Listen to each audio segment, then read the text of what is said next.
Yeah. Alright, got all the parts laid out. That's not a knife, that's a spoon.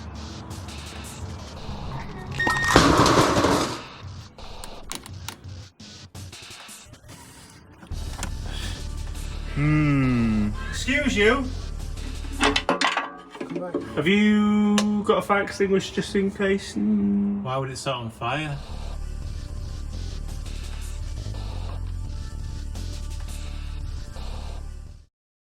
Now then, welcome to another video. The Civic had a very good return to racing last weekend. It was supposed to be, the final outing, but there's another race next weekend which we tried to, we attempted last year and were quite successful until we had a few problems, and I feel like whatever's going to go on in this is just going to transfer over to that anyway. So one more race. Delightfully devilish, Seymour. Next weekend, we're going to do a 45-minute race at Donington. What happened last time we tried to complete a 45-minute race at Donington? Class B leader, that's Dan Sylvester, is in 6th overall in that Honda Civic. And again, one of the older cars on the grid, that one. And he leads the class by about 9 seconds, I think, over Scott Parkin. No, they've gone. They've gone. The car's gone now.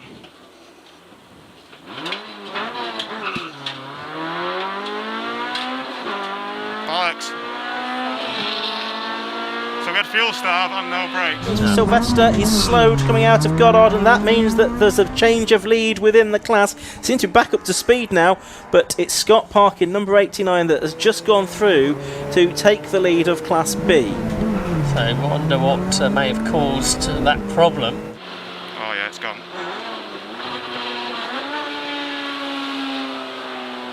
Oh, brace. Fucking hell. Yes, we ran out of brakes and near enough ran out of fuel as well. So, what's the best 15-inch compatible wheel brake setup that you can put on one of these? I think I might have found it. I think we might have found it about 7 or 8 years ago on this one, and we're just copying. Why not copy off yourself from the past? Relive your youth. Alright, well, Jim's doing the fabrication because I've been dog meeting it, so I'm just going to let him do it all. And he's not allowed to use a drill. Right, yeah, I'm going to fit these without using a drill. These wheels are ridiculous for 8J wheels. It's so light. Yeah, and then in another video we're going to be tackling the fuel. We've got a swirl pot set up, but the brakes, I've got a nice big box here, look. What's inside? Could it be the best setup for one of these to fit under 15-inch wheels and retain some OEM pad selection, pad and disc selection? Could it be? Oh, there's a parcel here from Torque GT. Let's go find out what's inside. Huh. What is this box and why does it say made in Japan? I don't know. Why is this box probably also made in... Yeah, it's all made in Japan. We're full Japanese. So this setup I actually ran on my DC2 back in the day. It's probably the best setup you can get under 15s on a Honda. Okay, there's other options, but this also looks very nice. So, Torque GT parts. I got in touch with them last week about some more Dixel pads, because I thought, let's just put brand new Dixel pads in and we'll be all right. But they said, how about a little upgrade? These are the Spoon monoblock calipers. Yeah, so these are a 4-piston caliper made by Nissan, which is the OEM manufacturer for Honda brakes. These brakes are legendary. If you've been into your Hondas for a while, you know all about these, right? Are they the best performing brakes in the world? Of course not. There's better brakes you can get, but how many brakes look as good as this? The anodized blue Spoon. It's, recognizable from a mile away. And you retain OEM pad and disc options with this. And obviously I've gone for Dixel. You can go whatever you want. Also, you can get 5% off stuff on their website if you use a code, right? Dixel, all the Dixel stuff. But anyway, look at this. So Spoon calipers. Thank you, Mr. Spoon Sports. Dixel discs. Now you can get Spoon's own discs, or you can get discs, as we proved back in the day with the Integra, from a CH1 Accord Type R / CL1 Euro Type R. This is a 300mm disc, 28mm thick. Yes, 300mm, 28mm thick, and it should bolt straight onto a DC2. And then we've got the RA pads. Up the rah. For race. Yeah, for race. I've been using these on the EG for a while. They were a bit too heavy on the MR2, I think. I can't remember exactly what we ended up on there, maybe the Z-Type. But yeah, there's probably 3 main Dixel pads, right? Down 5 is the code. Have I mentioned that yet? But use my code, save some money. There's 3 main. You can get the extra speed, which is like road, fast road stuff, right? Or Z-Type, which is like fast road track day stuff. And then track day / race, you're probably going to be starting at the RAs, yeah? Starting at the RAs. This is definitely, you know, the most used, even when I'm not being sponsored. I mean, I appreciate the sponsorship, of course. Had to pay for the spoons. Ooh, no, you paid for that. Thank you, Patreons. But yeah, Dixel supported me for a lot. I do believe in the product. I do think it's good. And use the code, and then they know that you've, you know, not only have you saved a little bit of money, but then they know that this is worth it, and they'll keep sponsoring me. Yep. All right, the current brake setup is from a DC2 Type R, one of these, if you're not familiar, or an EK9. So this is a 282 5-stud setup, right? Yeah, so it uses a 282mm disc, so you know this already, I'm sure, but a single piston caliper, and a single piston caliper which got quite hot at Donington Park, and this was just in a sprint race, okay? You can see there that the dungarees, 232 Celsius, 450 Fahrenheit, okay? And that's the temperature of the surface of the caliper. Now, that is not very good. I struggled with brake temps once I put this splitter on. I do have some ducts here which work really well with the factory brakes. We'll have to lose them, I imagine, but yeah, brakes, oh, seriously, too hot. And at this race next weekend, we're going to be running a little bit faster as well. We're going to be unleashing the K24 a little bit. So yeah, this brake upgrade, although a strange time perhaps right at the end of the car's life, well, you know, we'll make sure it works for when we go to bolt it on this car, eh? What a lovely vehicle. Unexpected problem.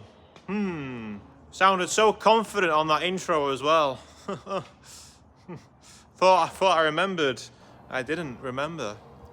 All right, this is, I'm getting a little bit confused, right? This is the S2000 caliper, okay? So it would normally sit behind the wheel there, yeah? So you've got the bleed nipples at the top, right? Okay, this is the driver's side. From the factory, Spoon have the bigger piston would make the first contact if the rotation is going that way, right? The bigger piston would... Now, all of my Googles just there would suggest that it would actually be better for the smaller piston to make contact first. So, we've already got that, because when we flip this around and then we use this caliper at the front, the smaller piston is going to be the one that makes contact with the, you know, rotational force of the disc first. So, we don't actually need to change anything, but then why have Spoon doing it this way? Unless these are already adapted for an EG DC2. Bam! Just like that. That's all there is to it, Dustin. That's all there is to it. I thought these were for an S2000. Have they changed? Okay, maybe Spoon updated stuff. Maybe they've planned ahead here. It says one set forward. Does that mean that they're primed and ready to be forward mounted? Monocoque caliper set. Back when I did this back in the day, these weren't intended to be fitted to these cars, so we had to do a bit of tomfoolery, but perhaps that's what that forward means. They're intended to be mounted at the forwards, at the front of the wheel rather than the back. Maybe, I don't know. But long story short, we don't have to do any adapting, so that's good. Let's get them installed. Fucking hell. Excuse me.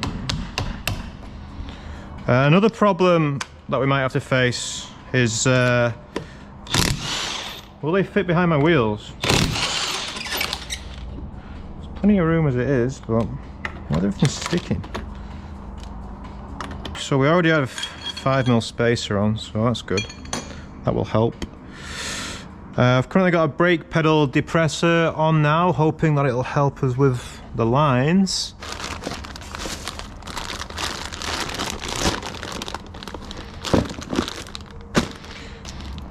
Different sized washers for different applications. Okay.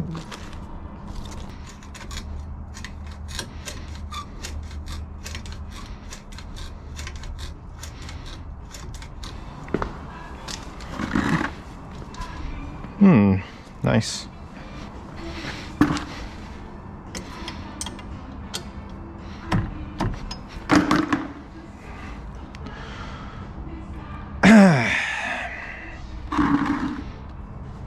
Cool.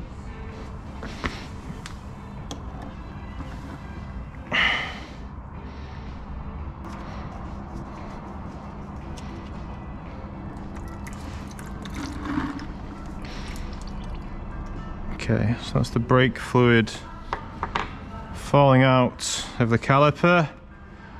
That's fine. The caliper should now be removable. Excuse me.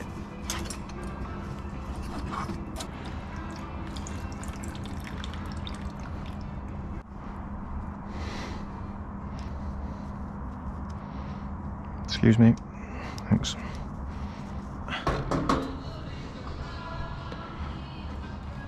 And the sky is grey. Yeah, they got pretty hot, didn't they? Excuse me. Damn it. Oh no.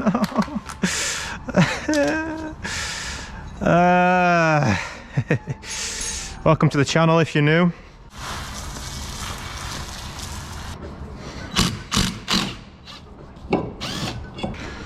Okay, let's do some comparisons. Yeah? New versus old. Spoon caliper and bracket. 316 stone cold. Now these are not slotted, which should improve pad life in a sense. This was what Torque GT had in stock, so that's what we went with. Otherwise it would have been a panic waiting for things to arrive from Japan. 716, which gives a total of 1032. Okay. And what about the factory disc? 578. And the factory caliper carrier.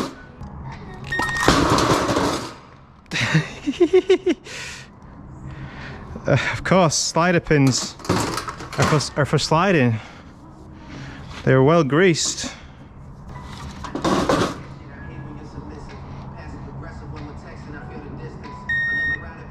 522, which gives us a total of, wow, 11. So we're saving 700 grams per side, hell yeah. But we've got a much bigger braking discs, yeah? Maths. Let's do a side by side on the discs. Oh. Bigger and wider. Right, let's get this lovely big old disc. God, you're thick. Now let's get this installed and then see how the rest of it's gonna go together. Okay, so where's the screw to locate? It's there. Thank you. Excellent.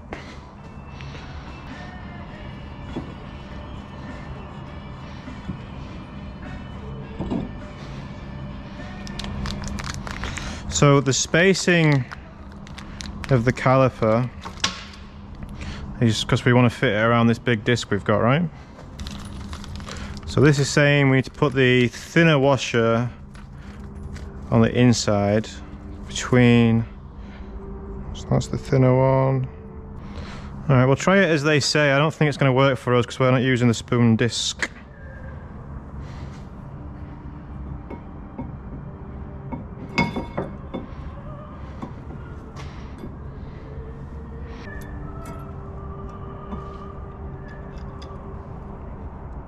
Right, what we need to figure out is how our pads are going to fit around this disc. So I'm just going to snug up the brakes as they are with no washers.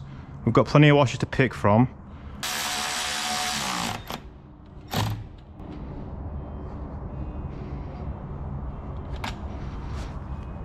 Okay, what's important for us now is to have that disc central, yeah?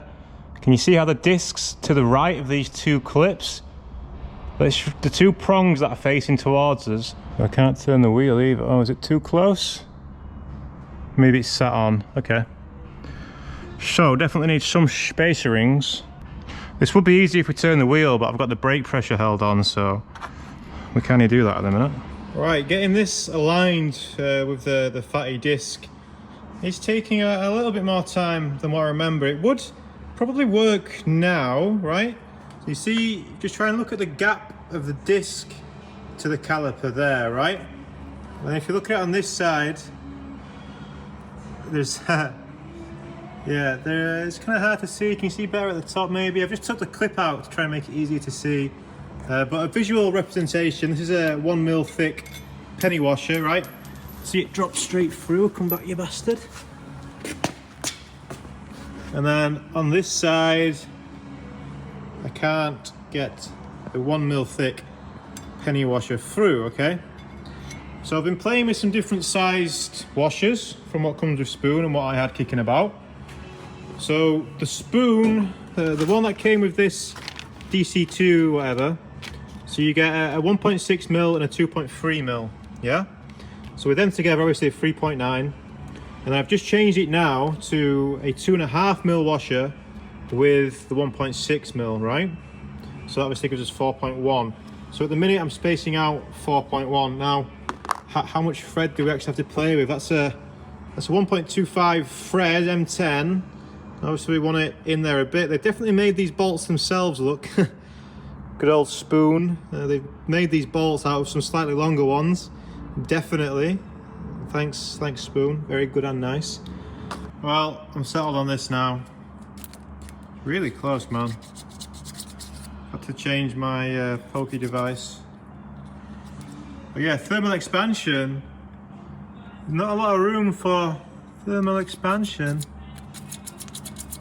Hopefully everything expands, right? If everything expands at the same rate, I guess alloy calipers, they might expand a bit quicker anyway, give it a bit more breathing room. But that bracket at the back as well, look at that. Just about, this is like, I don't know, 1.5mm maybe. I don't have a micrometer, you know, I'm gonna buy one I think after today. But yeah, that'll do. So we've got 3.9mm, we stacked up, the original idea we stacked up. Pads going fine and everything. Pads, interesting, look at this. EP3 S2000 pads, smaller than the DC2 pads. What? Why is that? I'm just gonna see where it's, you know, it's only really been attacking in the areas where it's actually got pad. Here you can see quite a lot of the pad not getting used because of that single piston caliper. But yeah, look at that. Oh yeah, they definitely had a bit of a bad time in their last outing, but smaller pads. I wonder why. Well, sudden lightning, very, very frightening. Oh yes, we need the pad clip, don't we? But yeah, look, pads fit in fine, no problem. No problem. It's tight though. Definitely tight. So spoon, still a 26mm disc. That would make this a lot easier. I just wanted the extra capacity, and also with it being a CL1, CH1, I can get the Dixel, you know. Yeah, definitely smaller pads though. Remember, braking force is a combination of many things. We won't automatically have better braking force by putting better brakes on. Clamping force, you know, it can only slow the car down so much. What we're doing here is having more capacity for heat, and the brake pedal should feel better as well with having the 4 pistons, you know, rather than the single slider piston. So hopefully this does give us more capacity. The next question that we're going to answer is, will the wheel fit? Let's find out. All right, it's time to see how the wheel fits or doesn't fit. Hopefully it just fits, right? On my DC2, when I fitted these, I had to run a 20mm or 25mm space, quite a big spacer. It was really close before, but 20mm should be enough. So it looks like the wheel fits, but it is very close to the caliper. So there you go, you can get 300mm spoon monoblocks behind 15-inch wheels. on some T37s that I had, but I'm hoping the P1s will have more clearance.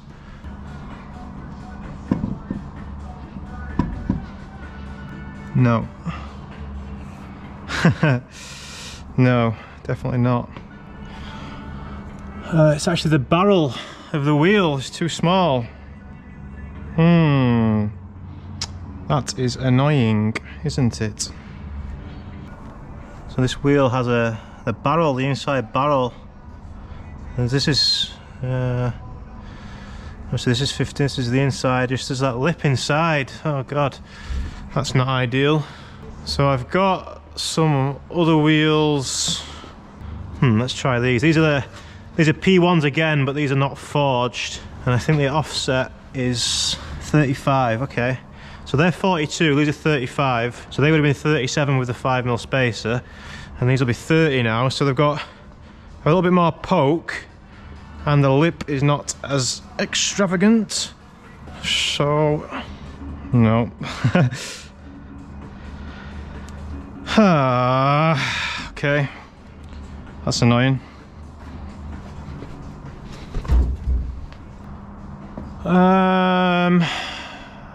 Didn't expect this problem. This problem was not expected. The man on the internet lied to me. What are these? They're 16s, but are they? These wheels are ridiculous. It feels like such a cop-out putting some 16s on, but let's just check. These are 7s, 16x7. There's some 16x8s somewhere.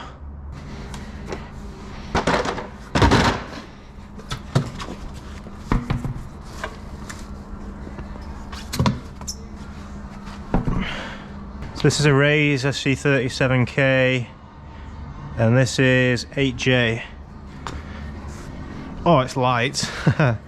Good wheels. But I don't have any spares. I mean, this will fit, right? We probably won't even need a wheel spacer.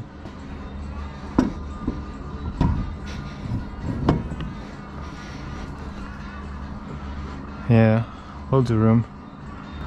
That's annoying. Didn't really want to have to change wheel size. Didn't I have some wheel spacers? I think that's 3mm.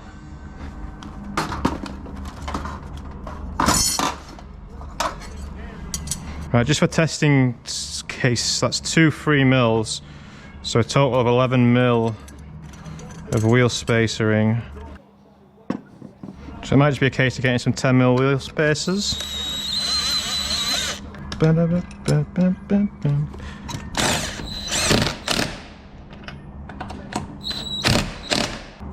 No. Something is touching something. We've got some of these we can use for testing. So these are 2.5mm washers, right? So if I get 6 of them,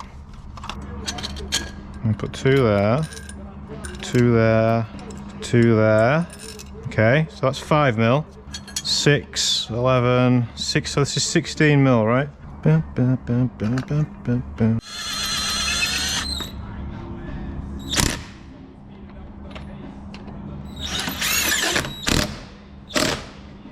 No. Still not enough. Jesus. Well. I managed to find some washers. These are 10mm each, right? So 20mm, but this is with a wheel that I don't really want to use. Yeah, it's still very tight. There's some air. You can see some air through there. Yeah, I don't know why that man on the internet, it wasn't as clear as this. I mean, I don't know. I figured I'd have enough room on the spokes, which I do plenty, right? But it's the barrel. It's this, you know, stepped up barrel. I don't know if wheels without a lip. I don't know. Maybe I'm underestimating, you know, wheels. But yeah, that's annoying. That's only got a 205. That's only got a 195 tire on it as well, and it's gonna be tight, man. I don't know what I can do really. Can maybe just bolt the 16s on and call it a day, but that's going to obviously change gearing, and I have to try and find some tyres in time, and Okay. Yes. Yeah, if that barrel, if that lip was just, you know, there's no chance with the other ones, but this, you know, at least I can bolt this one on. It's just so close up there, man. Where's the cable tie? Let's do the cable tie test. Where's it gone?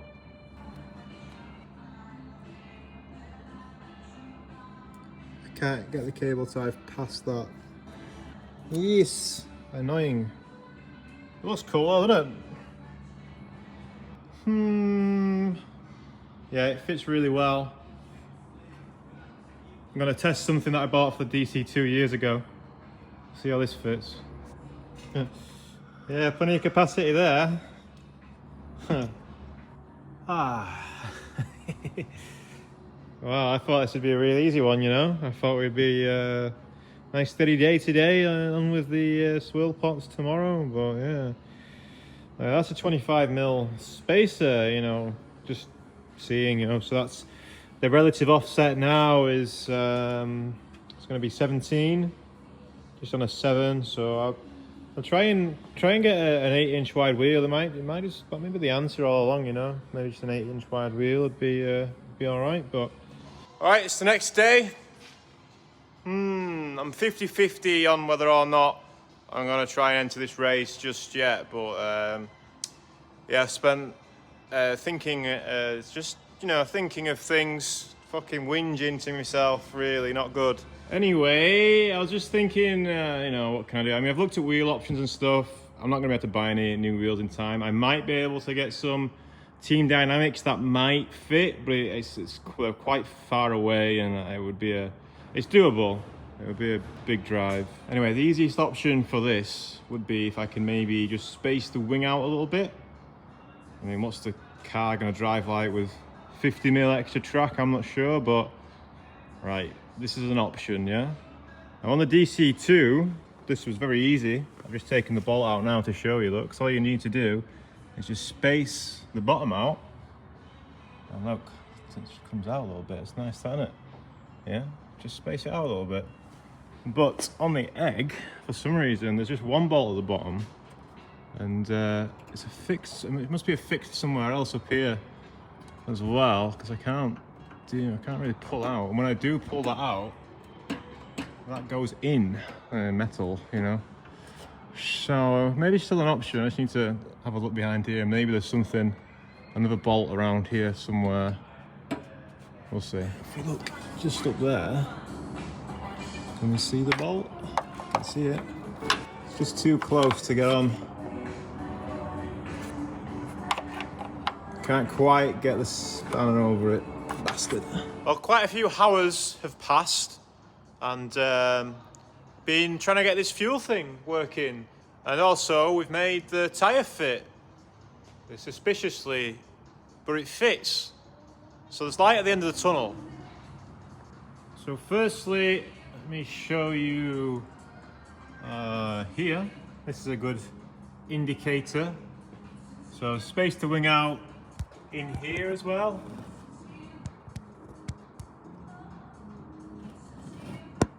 Can you see that? So undone the top nut and this nut, so there's 2 bolts missing, pulled the wing out as far as it'll go at the top, and then spaced it here, and also done a little bit more modifying here. And the wheel will now fit with a 25mm spacer, okay.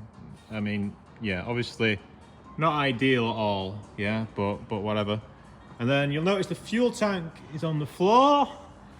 Why is that? Well, we've been looking at getting these bulkhead fittings in. So swirl Potius. So this is the factory return line, right? This guy here. So that goes up there, and then we're going to have. Okay, so there's lots of things. There's 4 things here, right? We've got the return from the engine, the feed to the engine, and then the feed and the return. Oh, I can do 4. There we go, 4. So feed engine return, and then we've got the feed and the return to the OEM fuel tank, yeah? So this is, yeah, it's not ideal, is it? But the floor is so wavy, trying to find a flat patch which doesn't hit the fuel tank. I mean, look at this bendy.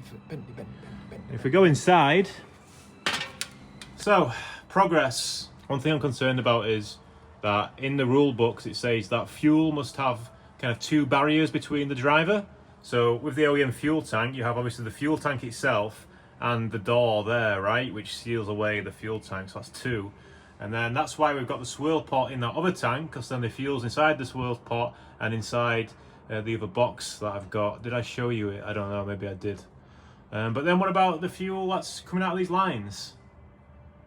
I mean, the hose itself is double walled or whatever, so it's PFT, whatever, that's got 2, that counts as 2. But these fittings, that's just 1, right? I don't know, man. Right, just quickly show you, this side hasn't been touched, right? You can see the wheel clearance there, you can see how much the wheel sticks out. Clearance is pretty good, it doesn't rub or anything.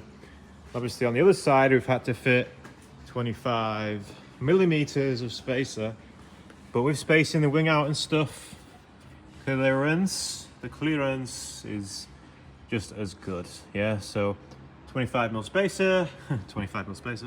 So everything's been spaced out 25 mil. Yeah. Oh, hello. All right, it's the day after. I've just ordered some more, another big shipment of the cheap anyway, aren't they? Yeah, they're not cheap actually. They're expensive. So yeah, a load more AN lines come in, and I've ordered some 25 mil hub-centric wheel spacers. Yeah, just been chatting with Torque GT. I was thinking, wouldn't it have been easier if we just bought the spoons that were actually made for this car, not the ones that were made for a different car? You'll notice a sticker just on the phone to the chap who makes the wheel spacers, Freaky Parts they're called, right? Talking about whether or not EP3 centrebore was the same as DC2. So whilst on the phone, I've got an EP3 wheel down there. Oh, I threw it on to sit, and then yeah, put a nice moderately scratch the caliper, but it is the same centrebore actually. So yeah, 64.1 millimeters. Measured it myself. What I'm going to do is I'm going to space the wing on the other side. Danny's hopefully going to bring the surge tank tonight. He's going to weld the fittings and do some changes to make it mountable. So I'm hopefully get that mounted today, and yeah, light at the end of the tunnel actually. Yeah, I know this video started just, you know, all happy. Oh, look at this, we've got some new brakes and that, but it's turned into a bit of a saga. I'm going to do a fluid change as well on this. I've noticed, can you see that drip right, that one?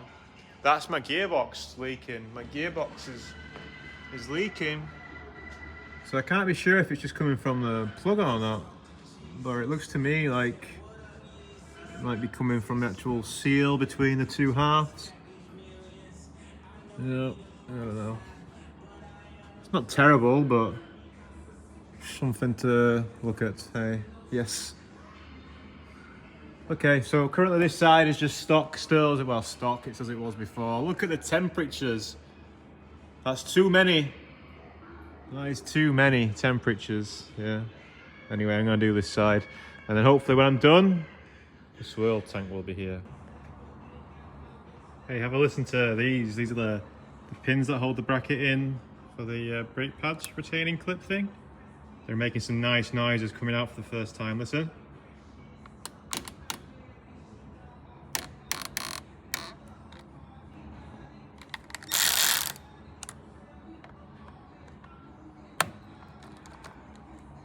Ready?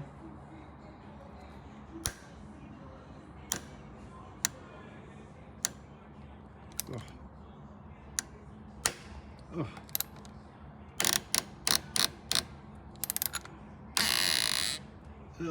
I am going to put a washer on and maybe a little bit of grease. Yeah. Made a little bit of progress today. It's the next day. So the Dash 4 stuff turned up, and it is a pretty good fit for the return line. Maybe Dash 5 would be better. It doesn't seem like a popular thing over here, Dash 5.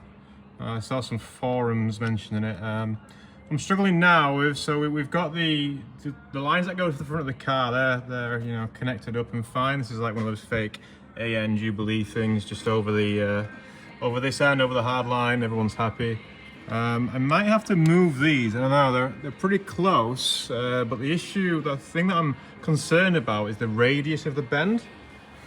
So this is some 6AN line, so this guy's going to come out here and he needs to go to the tank. It doesn't look too bad, but this one is the 4AN, and I've just switched them side to side, and they're still not quite ideal. Either the 6AN comes out here and it's not enough, or the 4AN comes out here as well, and I'd imagine being the smaller hose, it can bend more. You know, I need to have a little Google now and see what the radius is, but it'll have to go kind of like that. Is that going to be okay? It doesn't feel ridiculous in the hand. Maybe it'll be fine. Maybe I'll just send it and see. I mean, these are not permanent. These are just the best, you know, trying to find a flat place under here. Look at it, it's all weeble wobbly. All weeble wobbly. Oh, hello, I can see inside. Right, underside is hopefully done. Hopefully done. So we've got 4AN return few lines.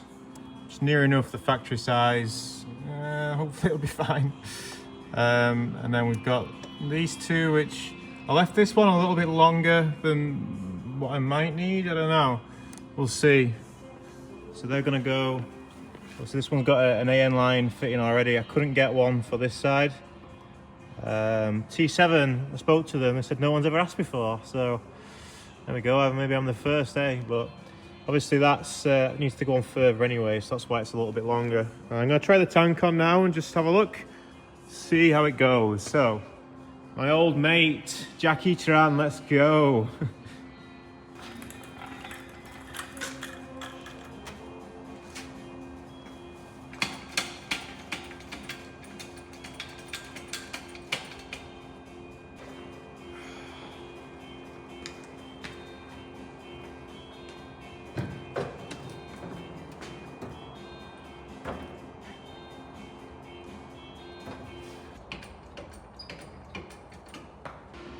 Just about where it should be.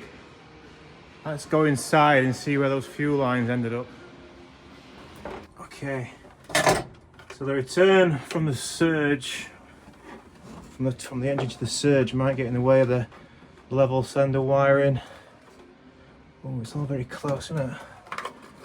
Oh, watch that razor blade. So those hoses need to go above that one, but other than that, looks like we're going to be good, I think. Sweet. Steve Jobs mixed with Steve Watson. Can you have a look in there for us?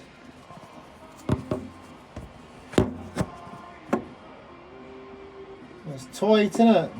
Definitely tight, but I don't see anything majorly concerning, do you? Where's the other one gone? Oh, the other one's already tucked. The other one's way tucked up into there, isn't it? Can you see it? So that's miles out of the way. That's fine, that one. Yeah, I think we're good. Excelente. Okay, what we need to do now is decide where this box is going. And now a lot of people just put them in the boot, right? But I use the car to transport the wheels. And if I put it in the boot, I will probably not want to put anything else in the boot, will I? But if I can get away with putting it here somewhere, then I can still transport 4 wheels in the car, right? That one gets strapped to the side and the other 3 can't get through this way to the cage. So there's a few options. Obviously Dan's, as you can see, welded some feet onto this, legs, what we want to call it. And then we've got some flats, we've got some 25 by 3 steel bar, yeah? Steel bar? Is that what they call it? I don't know, flat bar. I would ideally like to rotate it this way, okay? And yeah, corner weighting, just ignore the corner weighting stuff for now. Just ignore it. But this way would be a lot easier, looking at where the bars are gonna go and stuff. Because obviously none of this is flat, so it's gonna be a struggle, and maybe that hose is less than ideal, but the hoses for the car are probably gonna wanna come out of one of these ends. We could probably make it come out anywhere pretty much, there's enough room. And then obviously I need to put these bars down and manipulate them Anyway, see if we put that there, you know, get it flat, and then we can, you know, do some riv nuts through the chassis. But yeah, it's going to be a bit of a pain, so I'll do some tinking. I'll do some tinking, shall I? Hey, look at that. Engineer, E-N-G-I-N-E-A-R. Oh, look at that. Even level-ish. Ow, ow, ow. Look at this. Bolted. Look at that. Can you see it? Oh, what a fantastic start. Right, I'll chop this off a little bit, clean this up. Maybe chop a little bit of that. Maybe take a little bit off. Oh, it's getting on now. I'm gonna leave shortly, but you'll never guess what's just happened. You will, honestly, teacup in for this one. So what's happened? Well, I've got it mounted, and all the time I was trying to. I don't need to keep it level, especially it's going to be getting sent about everywhere, anyway. I'm tired. Look at that. Yeah, but wait, there's more. What about if we go this side? Oh, excuse you. I've mounted it on rubber. It's pretty stiff there, but I mean, I've mounted it on rubber, so that's all right. I'll probably mount it on rubber inside as well. I think I've got some more rubber things, you know, for the actual swill. Potius itself, I'll probably mount that on rubber as well, but I chucked some water in this yesterday, see if it leaked. I think that's from yesterday. Excuse you, are you from yesterday? I hope so. And I'll put it on is that a clean patch? Right, it's on a clean patch now, so we'll see if it leaks overnight. Uh-oh.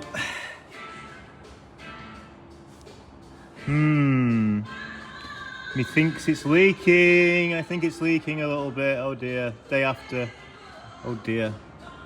Okay, let's press on. Obviously this needs re-welding, but it's now time to mount the bulkhead fittings to the box. Okay, we've got a couple of options. I've got 4 of these 90s. I've got a couple of these 120s as well. And I think I got some straights, but I don't think we'll be using the straights. So what we need to do, so the box is going to be in the car this way. The hoses are here. They're going to loop round and come in. And I think we probably want them maybe an inch off the bottom, these bulkhead fittings, just to give the hose line enough room to, if there are any bends that it's going to have to do, right? If we put them too high, then, you know, it's not going to be able to bend. But look at this engineering device. Engineering's, yeah. These are about 14 mil, so I think, I don't know if to just put them in a line across here. That's what we've got here. We've got 170. What's that divided by 4? Come on, quick maths. Is it 82? 80, no, 41? What? No, that's very bad. Hang on. Let me just turn it around anyway. 170, 40, 42. 40, 42, we said that, right? I don't know. Anyway. So, if we go... No, that wouldn't work. So we need to do it in fifths, do we? 170 into fifths, do we? I don't know. What's it into tens? 17. So it'd be 34. So do we do 34? 68. 102. 136. Would that be... I'm going to do some maths, bros. Math bro. Check it. It was 5s. It was 5s. Well, they're roughly. Come on.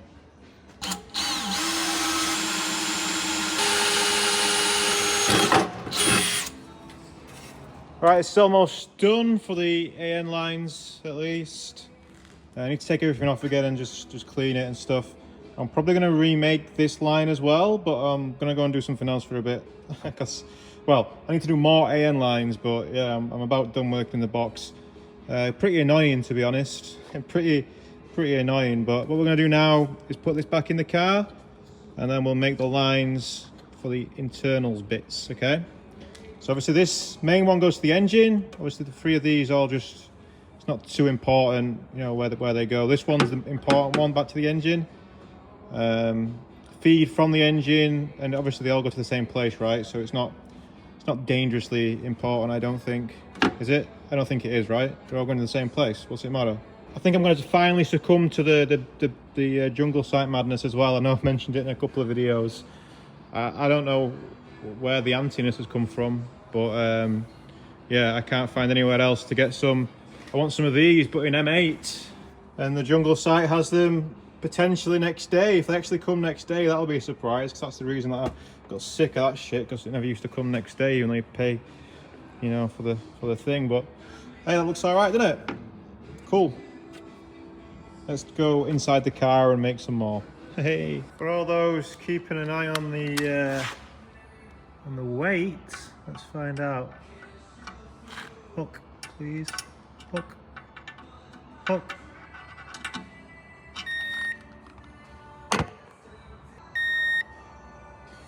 Call it 5 kilograms. Got some bolts and stuff to go in as well. Plus a litre and a half, 2 litre of fuel. It's going to be about 6.5 kilos extra. Okay, little update. Let there be light. Oh no. Hoses. I bought these nice little tidies, right? And this PFT, TFE, BBC, LGB line is must be thinner than the other stuff, so it fucking fit, doesn't it, bastard? But yeah, lines are okay. Obviously, all different lengths,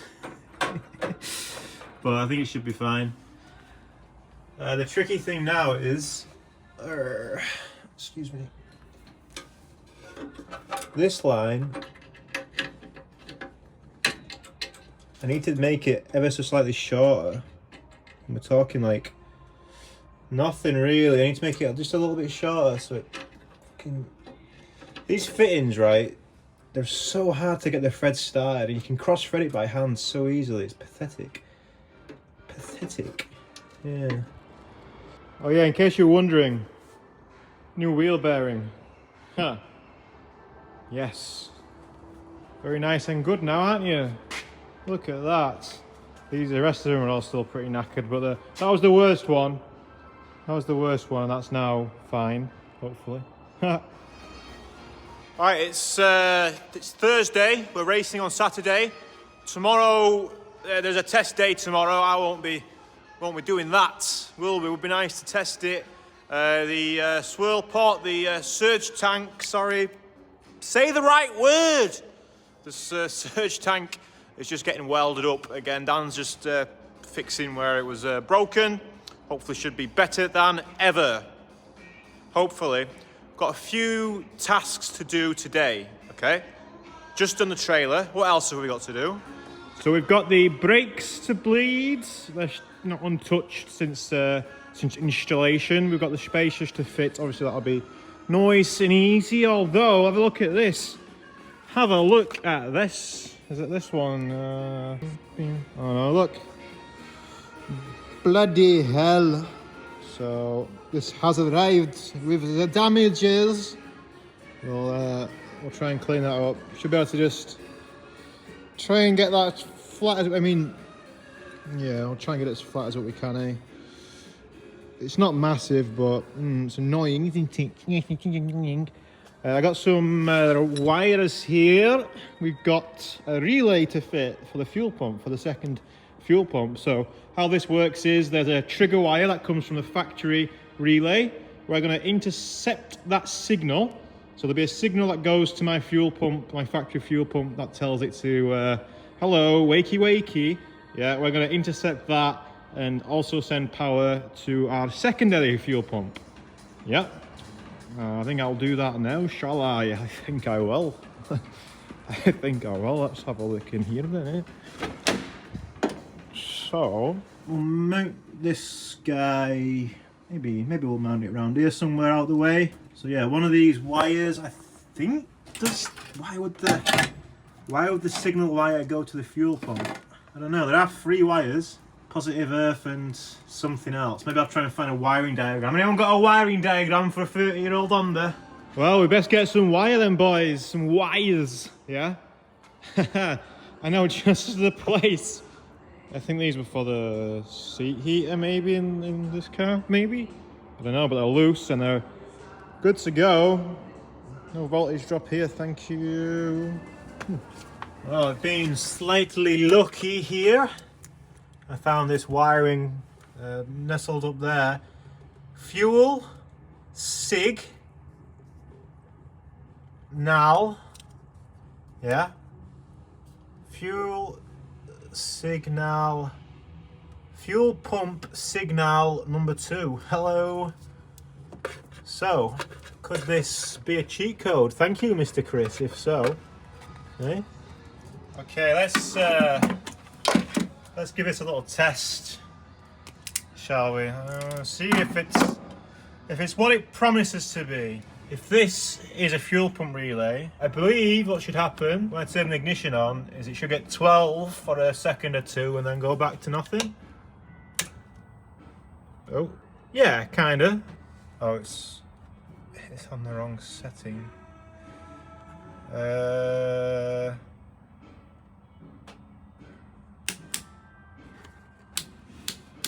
How silly of me.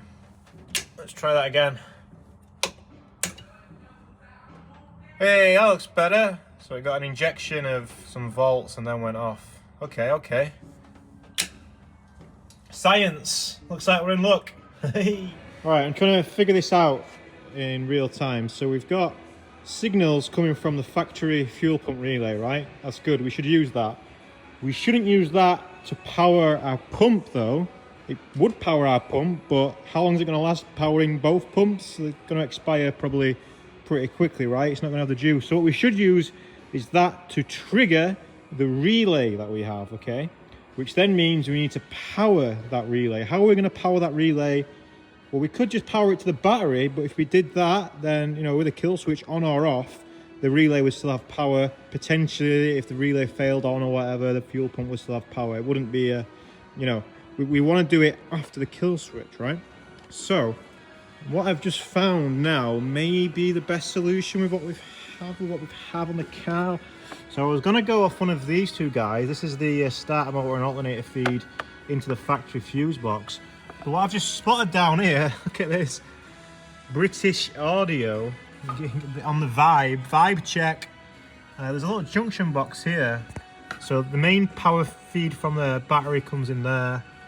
You can see, I guess that's the alternator wire going back in there, and then there's power going, I don't know what's going on here really, but I think we should tap into one of those, I guess on this side. I wonder how big those fuses are. They look pretty beefy. Which side we should do it on this side, shouldn't we? Because if the fuse box dies, then we want the fuel pump to die, don't we? So what I'm going to do is take one of those screws out. There's 2 Allen heads. I'll probably take this one out and just, I think it's just wires in there and crimp down. And I think what I'll do is just run a feed from there through the car. Hopefully this BMW wire that I've got is long enough. If not, we can you know, stick it together. But yeah, then run that to the relay. Well, run that to the relay. Yeah, run that to the relay, and then from the relay to the fuel pump. So this will power the relay, and then we'll have the, yeah, makes sense. Yeah.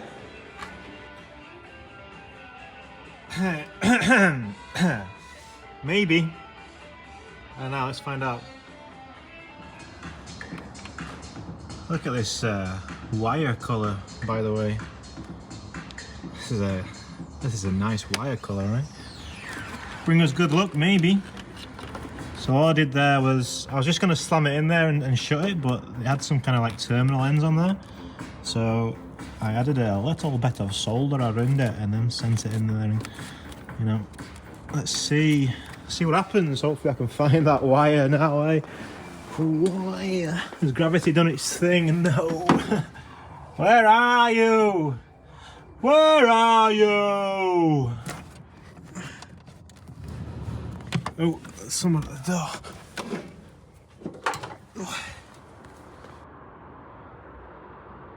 Thanks, Dan. Right, we're going to test the relay. So we should hear this click, right? All I've wired up is the signal. I've not wired up the power yet. So we should hear a click when the ignition goes on, right? Ready?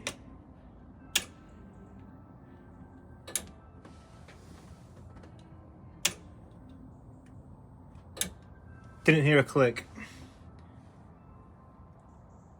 Is that because it's not powered? I've been playing with that for a while now. Oh, it's very yellow in here, all of us. And I'm gonna put some more lights in here. I think. Why not? I can't hear the factory relay coming on now, so no relays. Okay, so definitely made some kind of mistake. Yeah, we now don't actually have an ignition. Hello?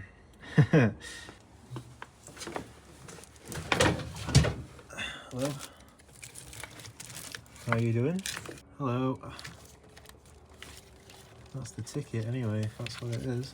Right, that's the DC2 main relay in. Let's just reset everything we were doing over here.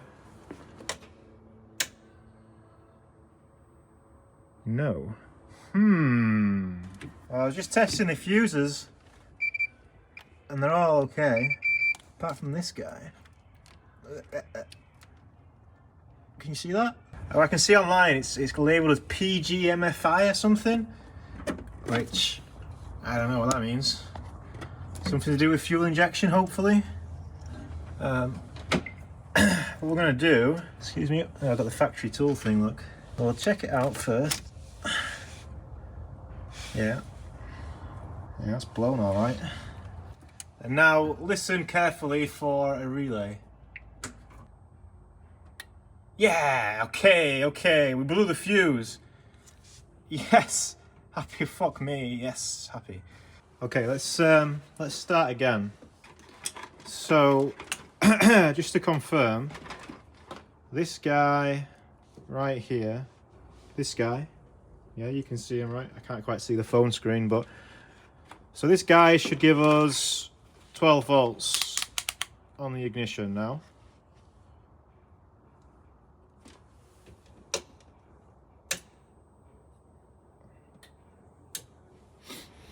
I don't know why that didn't work. I can't remember what the test that we did before. Maybe this is how we blew the fuse.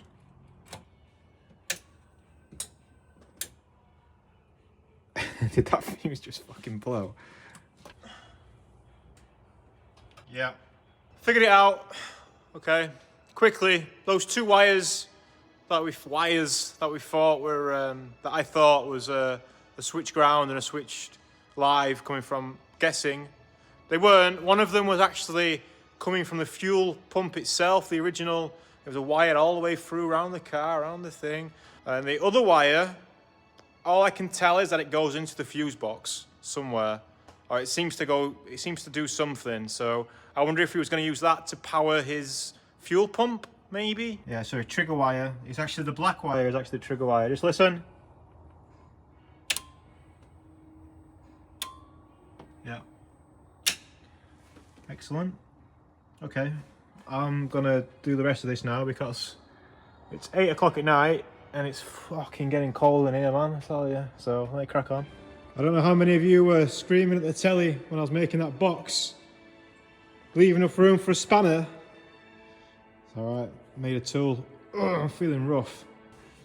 Let's try and get down there with this dilly little thing.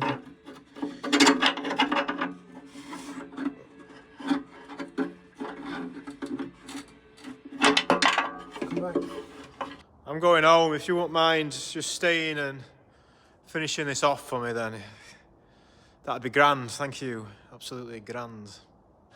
Okay, it's the last day. Something's going on. I think I've got something. Oh no. What have you got? Don't whinge. You have to have a whinge limit, don't you? No more whinging.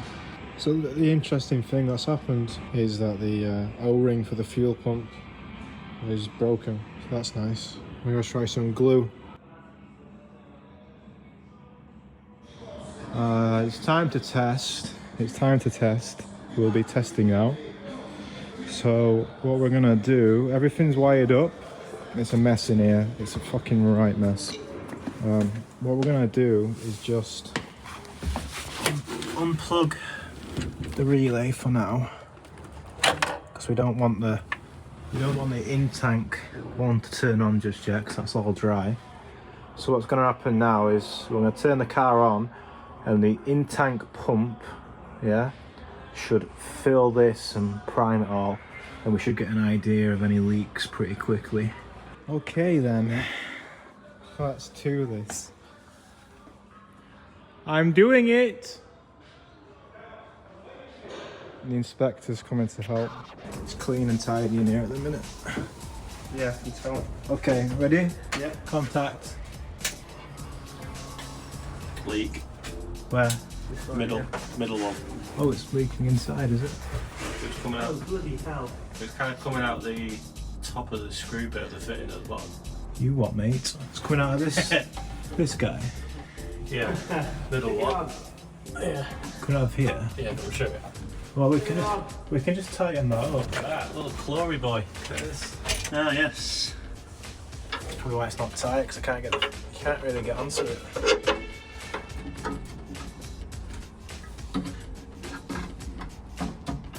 It's a nice container you've used, isn't it? Oh yeah, thanks, Paul. I borrowed this from your stock. Yeah. I've discussed the deal with Ed, and I believe it's already been offered. Do you accept the deal? Absolutely. Okay. What do I get out of the deal? What do you mean? If I set the deal up, You just get to be friends with us. I don't want to be friends with you. Like, Bear with me. can I make a suggestion? But You could use a normal spanner if you took this top fitting off.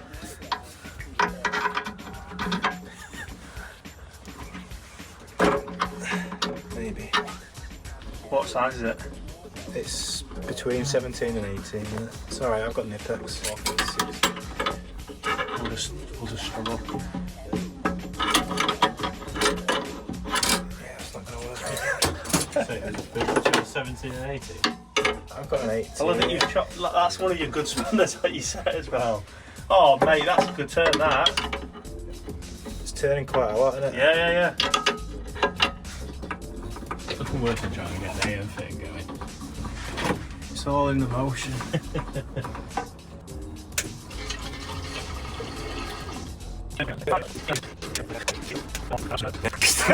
Still going. Right, stop fucking switching it, you mug. What's the next step then? Have you tried your relay for the big pump? No, the next step is to plug the big relay in. Because we just need to make sure that one doesn't run without the other, otherwise you'll run one drive. No, they're on the same trigger. Okay. Have you got a fire extinguisher just in case? Extinguisher. Just in case it's on fire, but no, it's fine, we'll go with it. Why would it start on fire? Well, have you got a spark somewhere while you're firing fuel everywhere? And you have wired it and you have plumbed it. It'll be fine, I'm sure. Go on. Well, I don't know if there is a fire extinguisher. Safety third. That's it.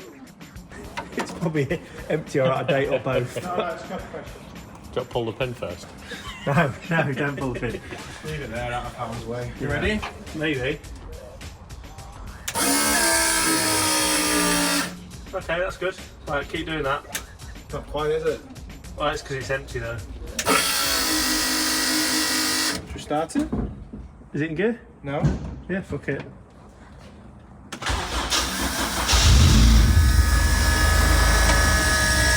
.28mm spacer.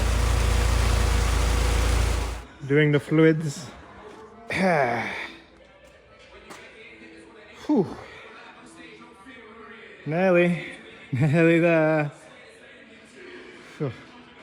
Right, we are officially done for this episode. Thank you for watching. What a wild ride it's been. I didn't see light at the end of the tunnel, but well, I mean, I'm not at Donington yet, but tomorrow we will be once again having a go at these little endurance races, seeing if the Civic can actually do it. Fingers crossed, eh? Fingers crossed with a full tank you know, more braking capacity and all that jazz. But yeah, it's gonna be a good day tomorrow, hopefully. Just hope everything that we've done stays as good as what it can be, and that we have a nice day. And the voice is going again. Excellent. On that note,